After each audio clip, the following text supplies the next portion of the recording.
fearsome, prehistoric giant. Very large, and they're certainly more than big enough to represent a danger to us. And the secret to even larger size may lurk in their ancient DNA. Code for a truly monstrous Croczilla. The propensity to become a giant is always present in the crocodilian lineages. I think the conditions are ready right now for a super croc.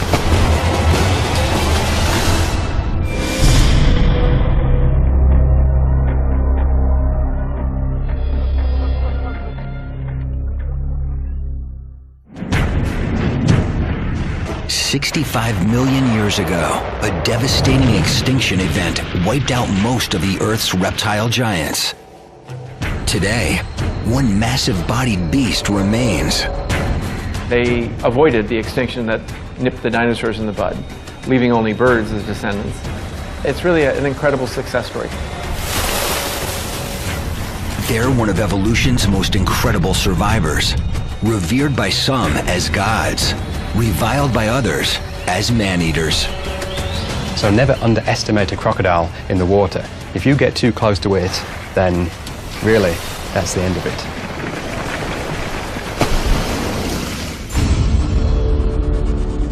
Meet the world's largest reptile, the crocodile. They might not be quite as long as some of the giant snakes, but they're actually a lot heavier than those giant snakes, so they are actually the biggest reptiles on Earth. These prehistoric giants can grow to enormous sizes, yet fossil evidence reveals their ancient relatives grew even larger. If you go back 100 million years, there were crocodiles that were almost twice the size and probably about 4 to 5 times the weight of the biggest crocodiles today. In the late 1990s, paleontologists working in the Sahara Desert unearthed the bones of the largest crocodile ever known to roam the Earth, Super Croc. Super croc is the nickname. Sarcosuchus imperator, the imperial flesh croc. That is the technical name. Super Croc was probably 40 feet long. It would have been an absolute monster. Scientists think Super Croc, like today's crocs, was a powerful predator stalking unsuspecting prey at the water's edge. And Sarcosuchus was doing the same sort of things as these modern crocodiles are doing, except it was doing it 100 million years ago. Millions of years later, a modern croc still hunts like Super Croc and haunts similar habitat. Yet can it grow to its ancient ancestors' gargantuan size? How big can it get?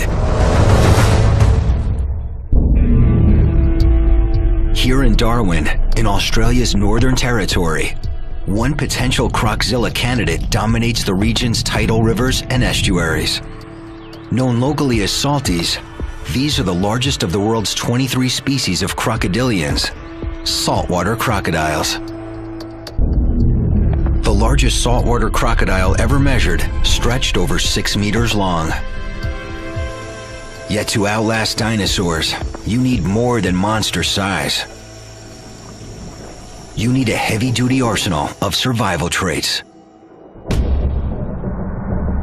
Salties have thick, armor-plated skin, muscular limbs, strong jaws lined with over 60 bone-crushing teeth, and powerful tails extending almost half their body length. It's one possible clue to their future size potential, honed to perfection by evolution. Crocodiles' bodies are designed to survive. I mean, they can lose a limb, it doesn't matter. The dominant males are often missing a limb. You have an animal that's a survivor, and there's almost nothing that can get in its way. It's almost like a Ferrari now. It's had so much refinement done to the general body plan of a crocodile that what you've got now is you've got, like, the best possible crocodile that you could possibly have. Salty is your A1 predator, something to watch out for. They eat humans every year. Very large, and they're certainly more than big enough to represent a danger to us. News accounts report lethal attacks. In rural Darwin in 2009, while swimming with her sister and 2 friends near a swamp called the Black Jungle. An 11-year-old girl vanishes. Police mount a ground search for the girl. Helicopters scan the bush from the air. The next day, they find her remains. Bite marks indicate her killer was a crocodile, measuring about 3.5 meters. Trained crocodile catcher Robbie Risk was part of the search team. That was a really emotional event, and that took about a day to find any remains. When we did, it was something that you don't really want in your head. Groups of armed officers scour the area, setting traps throughout the floodplain, but they never find the culprit croc. Though attacks like this are rare, salties probably kill about 6 people a year. Yet officials estimate there are up to 150,000 of them moving from rural tidal rivers into Darwin waters. The unique thing about Darwin is that it's essentially a city that's situated right in the middle of crocodile habitat. And as they spread to urban and suburban areas, the odds of attacks on humans may be increasing exponentially. If most crocodiles in the tidal rivers here didn't move, they'd get killed by other crocodiles. There's just not enough food and there's not enough space to go around. And this is why you've got saltwater crocodiles moving along the coast towards Darwin. And more crocodiles every year are found in and around Darwin. And obviously the potential for disaster is so much higher.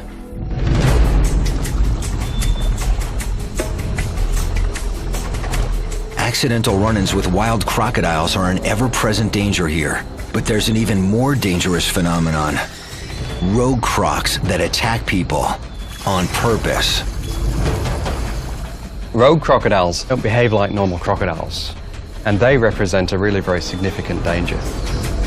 Often rogue crocodiles are the kinds of animals which have successfully attacked someone. They realize how easy it is, and then they try and do the same thing again. And very much unlike other crocodiles, which tend to stay away from people, rogue crocodiles will try and seek people out. Rogue crocodile is a problem crocodile. It's just got attitude and does, wants to kill everything, really. To reduce the risk of an attack by a rogue or other saltwater crocodile, Darwin authorities operate an ongoing catch and remove management program. We've caught over 170 crocs this year, compared to last year, which was about 140. So we have actually caught a fair bit this year. Might even break the record. What we're doing here is just checking and rebaiting the trap. Croc catchers like Robbie monitor over 60 movable traps. They keep them baited, and when they find crocs inside, they remove them, mark them, and record their size.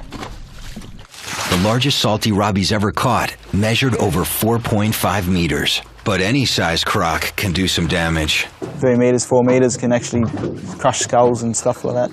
When you work with crocodiles, you have to be very respectful of what they're capable of. And if it goes wrong, that's when you lose your hand, that's when you lose your arm, that's where potentially you could lose your life. Today, crocodile specialist Dr. Adam Britton is riding along with Robbie. He's collecting DNA to help create a genetic map of Darwin's crocodiles. What we're doing is we're taking tissue samples from crocodiles that we're catching in Darwin Harbour, and we're comparing them with tissue samples from crocodiles that we're going to be collecting across the northern coast of Australia. And what that's going to do, hopefully, is tell us a little bit about where the crocodiles that are moving into Darwin Harbour are actually coming from. Dr. Britton's map may someday pinpoint a breeding colony of giants. But for now, his research is geared toward keeping the peace between humans and a potentially deadly crocodile species. What we can learn about these crocodiles is why they're moving and what's motivating them to move. And if there's a risk of crocodile attack, then you have to try and reduce that risk. And hopefully we can figure out how to make it safer for people. And then people will be more likely to put up with crocodiles that live on their doorstep. Well, here we are at number 2 trap in Darwin Harbour. Just going to give it a pull. As you can see, I've just tested the trap. The croc comes in. As he comes into the trap itself, he'll actually pull down on the meat, the bait, which triggers the door as old. So it's a pretty simple mechanism and it works pretty efficiently. All right, off to the next trap. As the team heads off to check the next trap, they can only guess what size beast will take the bait.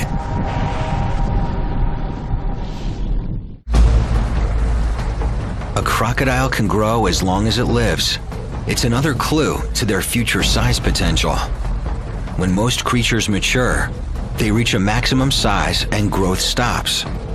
But crocodile size has no limits. It's a phenomenon known as indeterminate growth. In captivity, with a steady food supply and fewer survival challenges, crocodiles may be able to live longer and grow larger than crocs in the wild. These animals pretty much grow until the day that they die, so it is possible that these animals are going to reach much greater sizes in captivity than they normally would in the wild.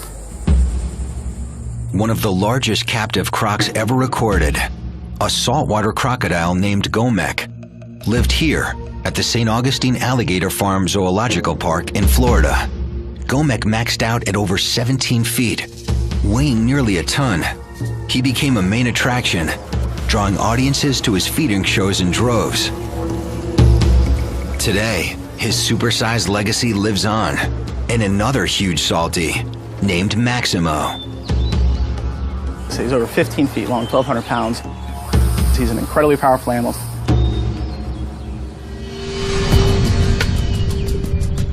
Working with carnivores as large as Maximo carries extreme risks. Zoo staff is always cautious. I said he looks at us as a potential food source, so we certainly need to watch out for that. He's surprisingly quick for an animal his size.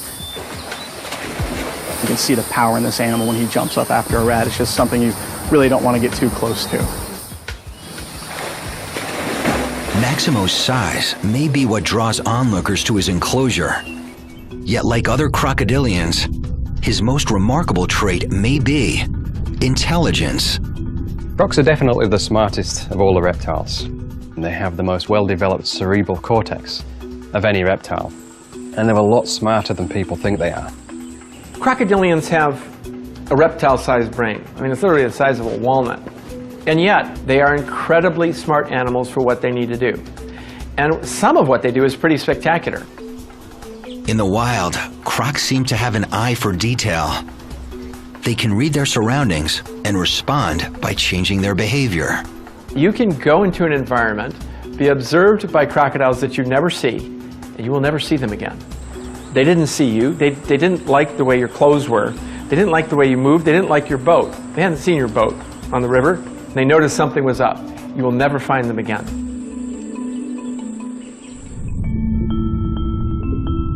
They may also display some form of memory. To be a crocodile, you want to know where the best place to hunt is going to be on a day-to-day basis. And you can't just stumble upon it every day. You have to remember, you have to learn.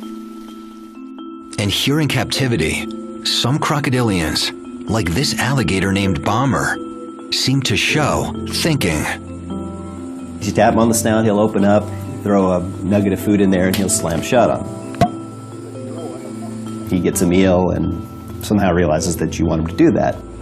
The first time he'll do the trick just fine. The next time he'll move back about 2 inches. The next time about 4 inches. So he'll keep moving back. And what he's doing is, it seems to be that he's trying to lure you into the water to the point where you'll fall in. And God knows what he wants to do with you from there. This animal is thinking. I mean, this is a learned behavior.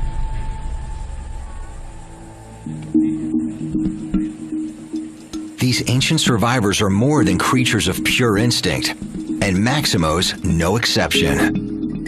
He's learned a routine for the show, and he knows time of day, so if we walk up onto that platform right at 3 o'clock, he starts going through his routine that he has to go through for the feeding show. So that didn't take him very long to learn it all. Maximo!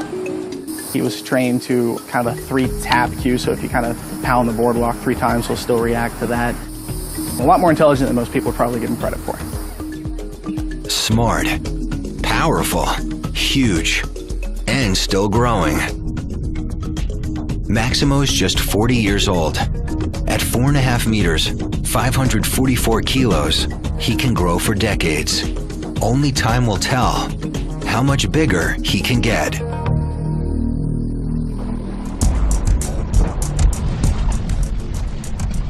It looks like we've got a croc in this trap. Yeah, be about 2.5 meters. Back in Darwin, the team finds a salty in one of the harbor traps. Robbie estimates it's about 2.5 meters. First what we're going to do is chuck a snout rope over the top jaw, and then we're going to disable his jaws with a zip tie, and then we'll bring him out of the top of the cage. They have to get it onto the boat, but first, they have to secure its jaws.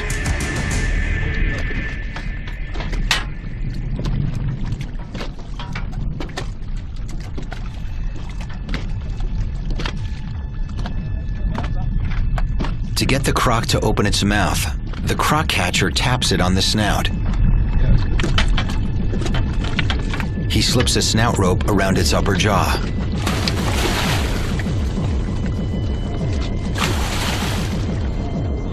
But the noose is caught on the croc's upper teeth. Just got to bring it back a bit more. You don't want it flipping off at the last minute. Nah.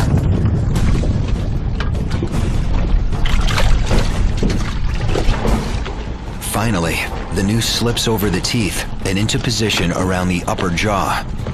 Now I'll jump on the trap and I'll disable the jaws with a zip tie, so we don't get close enough to the croc ourselves. So there's no interactions between us and the animal itself, so no one's going to get hurt.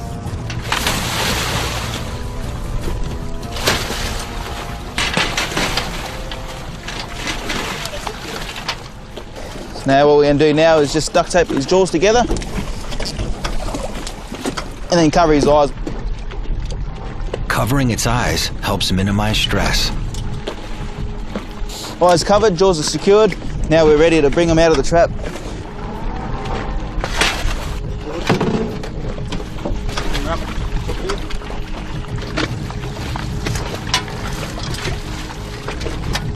And just securing his back legs, where they get most of their power from. The final part, just a bit of protection there from his other teeth that are protruding over the top jaw. So when we do handle him, we won't cut our hands up and stuff. Even with the croc's jaws zip-tied and taped, with one swing of its head, its large teeth can tear open human flesh. With a wild salty captured for relocation, Robbie and the team loaded onto the boat. Stop. Beautiful. When the croc's secure, the team ties new bait, resets the trap, and heads off to check the next one.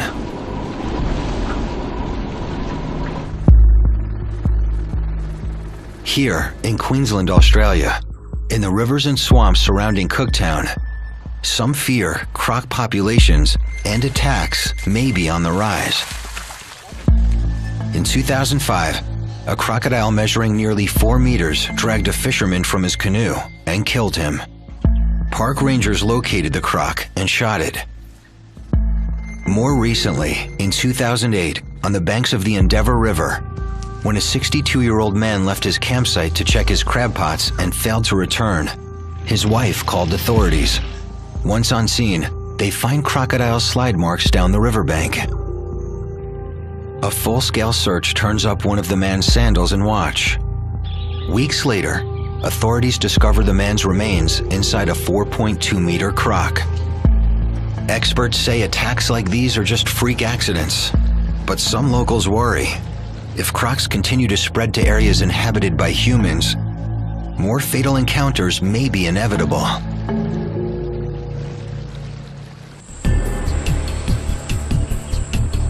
In Florida, at the St. Augustine Alligator Farm, biologist Dr. Gregory Erickson is studying a crocodile's main predatory tool, its bite. We're trying to understand what makes these animals tick.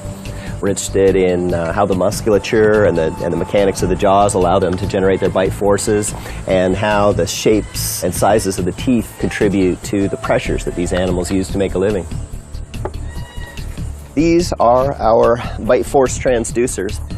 When it bites down on this, it's going to exert a force, and this is a 4-sensor device, like a good bathroom scale, and it's going to send out a signal to a charge amplifier that's going to record the bite force.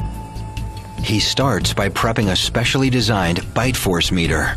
The meter's leather padded so it doesn't hurt their teeth. And as soon as you touch one of their teeth, it triggers a snapping bite, is what we call it, and they'll slam down apparently with as much force as they can possibly generate, and we'll get a recording instantly of what the maximal bite force was. I'm not exactly sure what this Nile crocodile is going to do. They tend to be rather surly animals.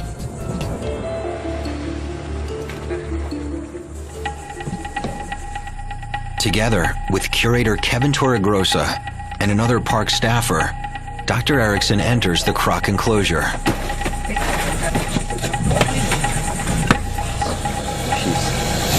She's a mad motor scooter.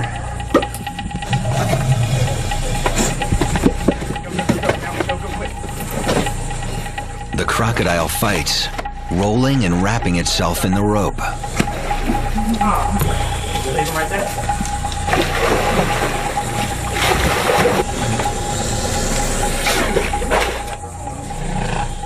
But finally, the team lifts the croc out of the water and onto an examination board. What we're going to do is throw the board in. I'm going to push the jaws down on the board. You're going to put the mouthful on to hold his jaws on the board, and we're going to tape it up.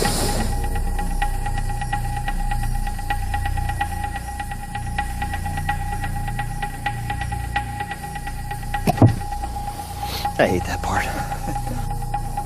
A wooden block props open the animal's jaws and prevents it from clamping down. Right there would be good. Okay, cinch it down, tight.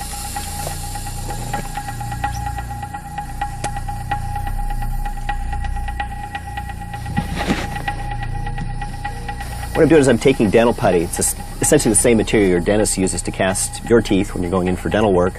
And I'm going to use this to make some copies of the more prominent teeth in this animal. Don't do this at home. Don't do this with your pet crocodile. Or your dog, for that matter.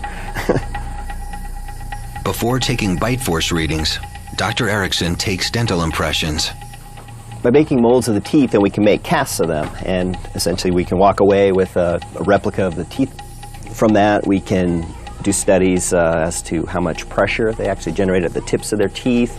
But we really don't understand how the teeth work, and so that's what we're trying to do in this research.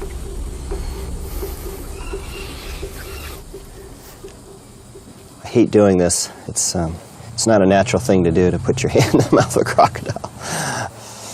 It's for the cause, I guess. This will sit in about 5 minutes, and so we'll be able to pop that right off and hopefully get this animal back in the water as soon as possible.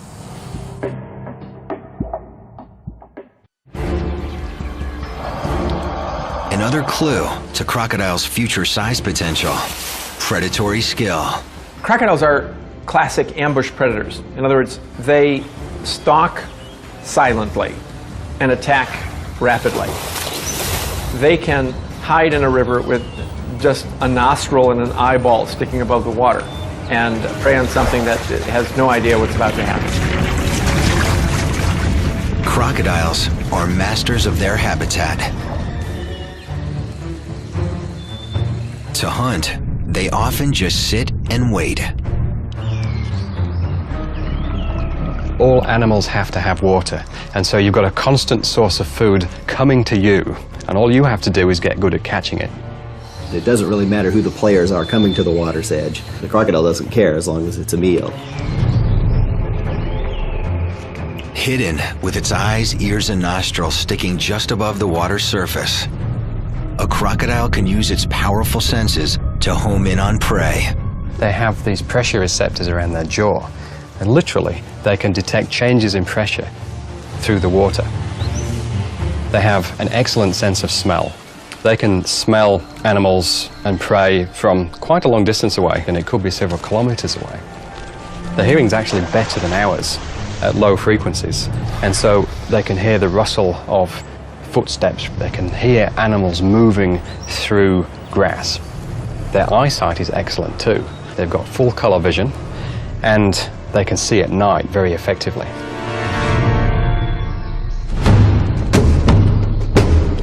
Once locked onto a target, a croc approaches unseen, propelled by its powerful tail.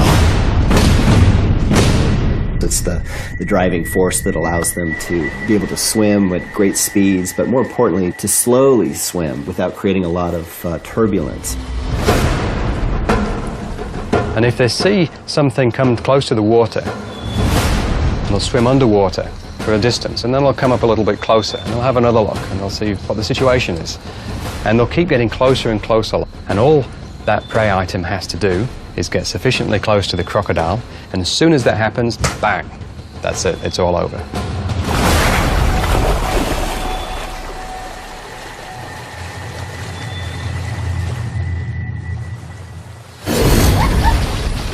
Launching an explosive surprise attack, a crocodile bites down with bone-crushing force, dragging its victim into the water to drown it. Sometimes it goes into a death roll. The crocodile may roll to try to disorient the prey item. Sometimes the animal's dismembered at that point. Maybe the animal will die nearby from bleeding. Ideally, the crocodile's trying to drown the prey item. Once the animal's drowned, of course, then it's secure to meal. Once its prey is dead, a crocodile uses its body to tear it to pieces. They just simply rip it apart with a motion of their head. They're like a tube of muscle, a little bit of flexibility, especially in the neck region, the armor. There's a little break in the armor there, so it can just yank its head back and forth and just literally rip limbs and bodies apart.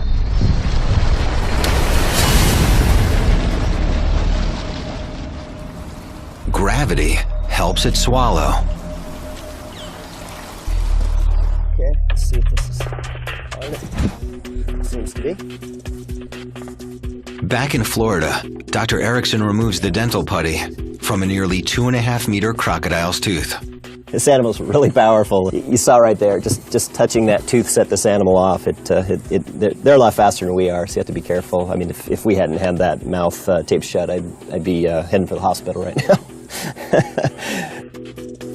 You never want to reach down into this area. We call it the hitting zone.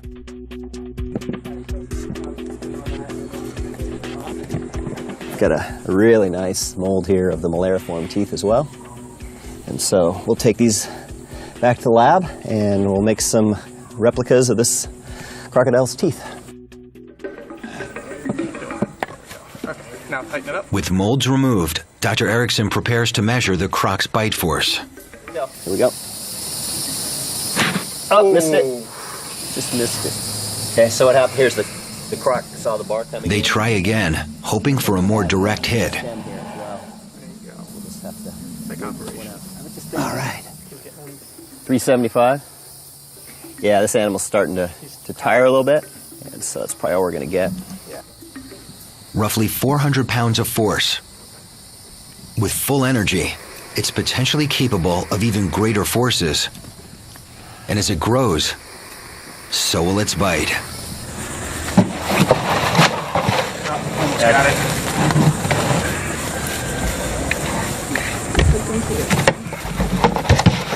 Just let him run all the way back. Make it easy now. All right, come on, Dave. Good job.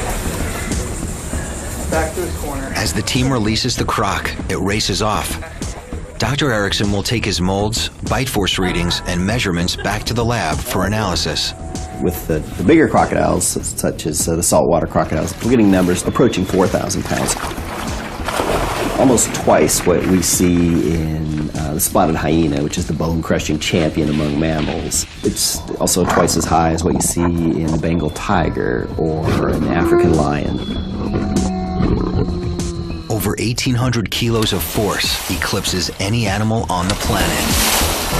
Dr. Erickson believes the huge force is necessary for its survival. Most crocodiles don't have particularly sharp teeth. They're blunt instruments, not well designed for puncturing things. But with the kind of forces these animals generate, they are able to produce pressures that are high enough to puncture through hide and sustain impacts with bones. And they pull it off, and they've been doing it for a long time, and they're pretty good at it.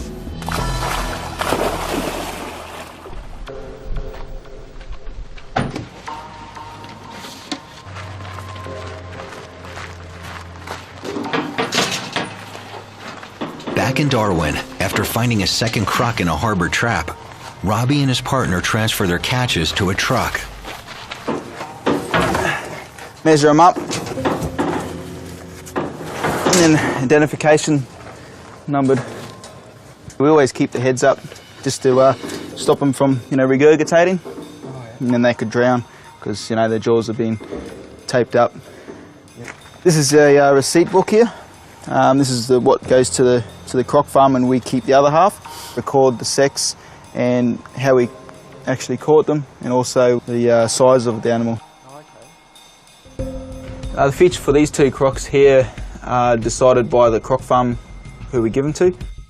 Being one a female, a fairly large one, they'll use for a breeder, where the other one is a male, they'll probably use for a skin product and or meat product. Yeah, two less out of the harbour for us to worry about, which is good. I'm glad we got them, and there's plenty more to catch.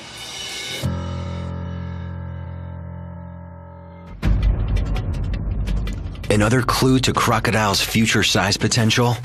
They're one of nature's most adaptable animals, capable of feeding on a wide range of prey, from small fish to beasts as big as kangaroos.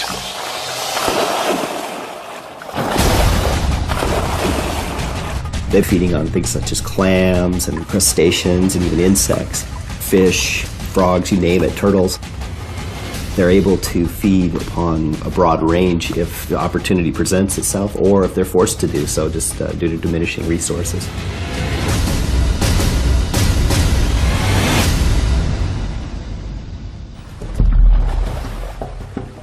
Crocodiles can also adjust their behavior to their environment, especially if they locate a good food opportunity. And when crocodiles see an opportunity, they'll come back the next day, and if the same opportunity is there, they'll come back the next day, and they will learn very quickly that this is the place to be if you want to have any chance of catching food. But they can do even better than that. They can learn timings.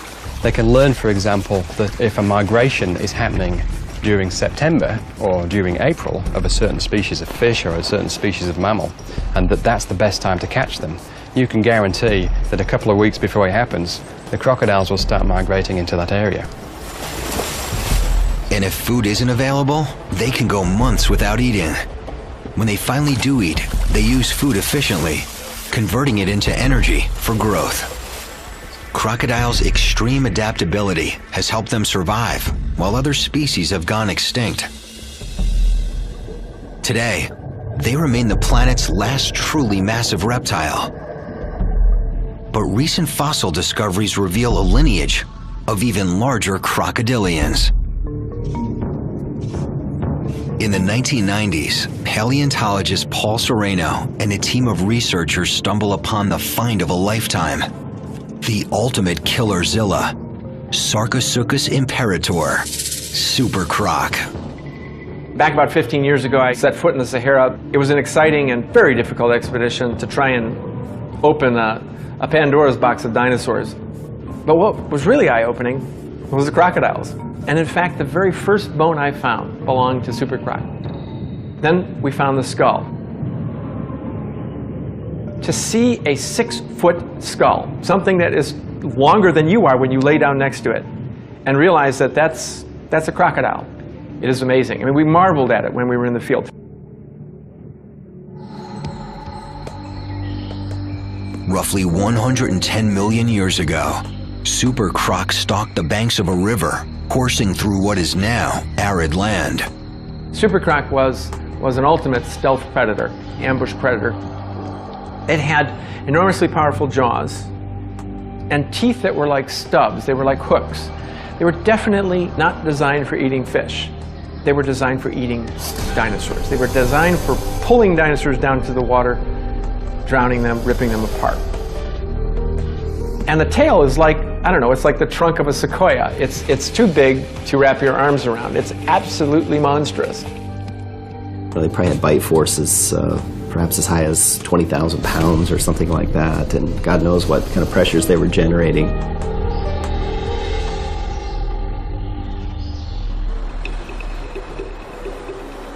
In his lab at the University of Chicago, Dr. Sereno continues to marvel at Super Croc's fossilized skull. This is the most complete skull of a giant Super Croc ever found. It's 6 feet long, weighs about 700 pounds. The back end of the skull is here. Here's the two eye sockets. They're sort of raised up. Here's the snout. Here's the big opening for the nose. The animal is basically a magazine of teeth. This is the root. The dark part is the crown. This is the part that sticks out. This is a replacement tooth. So most of the tooth is actually in the jaw. When you put this into the skull, you realize that the snout is like a machine gun of teeth. There's teeth going down to each side, filling the snout. And they're being replaced all the time as they break off and wear. Just from the teeth, you can tell quite a bit about what the animal was eating. And this is not a fish-eating tooth. So this is the skull of a very large living crocodile. It's about 2 feet long, and this would be a crocodile that might be 17, 18 feet long. You can see how it pales into insignificance compared to this monster Super Croc skull. But they're designed very similarly.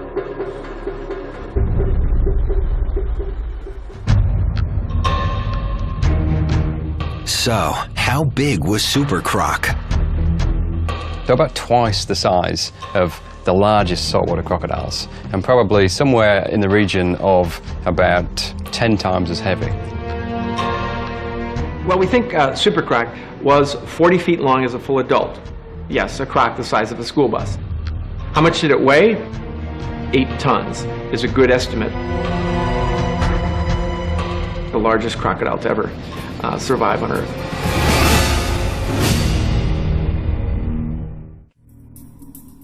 In Australia, croc catcher Robbie Risk and his partner are relocating 2 saltwater crocodiles from Darwin Harbour to a nearby croc farm. Ah, here they are in their new home. Here we go, yeah. So, 2 nice crocs. Yep. 2 very Nice ones. One female, one male. Oh, female, eh? Yeah, one feet Oh, there. they'll be very pleased with that. Yep. We'll just lift them up and put them straight in. 1, 2, 3. I've got the light in. Nice. 1, 2, 3. With the crocs off the truck, Robbie heads back to the harbour to continue his work monitoring the traps. Right, now there's a bit they're not going to like.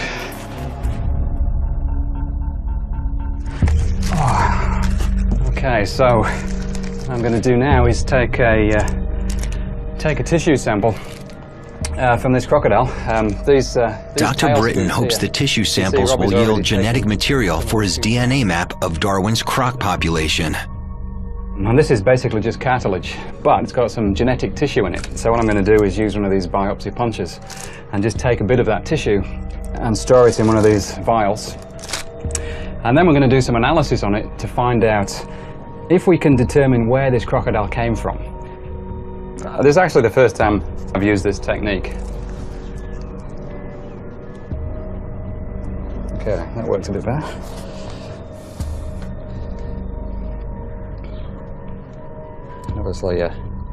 Obviously stings a little bit, but for these crocodiles, they've got such thick skin. It's probably a bit like us having an injection. So that's the sample I've taken. It's just basically a hole through the scoot, and it's just connective tissue really, but we can get some genetic information from this. Stick it in there. So we can keep this for however long we need to, and then we send these down to the lab along with lots of others, and we should get some really useful information out of it. Armed with his DNA data, his research may one day uncover where Darwin's saltwater crocs are breeding, why they're moving, and how expanding into new habitat may help them grow to even larger sizes. With bodies built to survive, predatory expertise, indeterminate growth, and extreme adaptability, can today's saltwater crocodiles become tomorrow's super crocs? I think the conditions are ready right now for a super croc. In warm climates, the very largest river systems, I think, could support a huge crocodile. Temperature is certainly a factor for growth. These animals do have a fairly slow metabolism, but if the weather's warmer, they're going to be eating a lot more. It certainly could help them grow a lot larger. Warming temperatures and large prey may drive crocodiles to even greater sizes. If large prey evolved near the water's edge, I think it's quite plausible, possibly even likely, that giant crocodiles would evolve again. But experts say there's one primary key to reaching the size of super croc: prolonged adolescence. And what we found is that these animals took about, 35 to 40 years before they started slowing down their growth. Large crocodiles today, somewhere between 12 and 15 years, they'll start slowing down their growth. These giants was, maturing later and living a lot longer. How did super croc get so big, 40 feet in length? Did it grow faster, or did it grow over a longer period of time? They just took longer to grow. These giant crocodiles were growing at comparable rates to big crocodiles today. So they didn't necessarily grow faster, they just prolonged sort of their teenage years.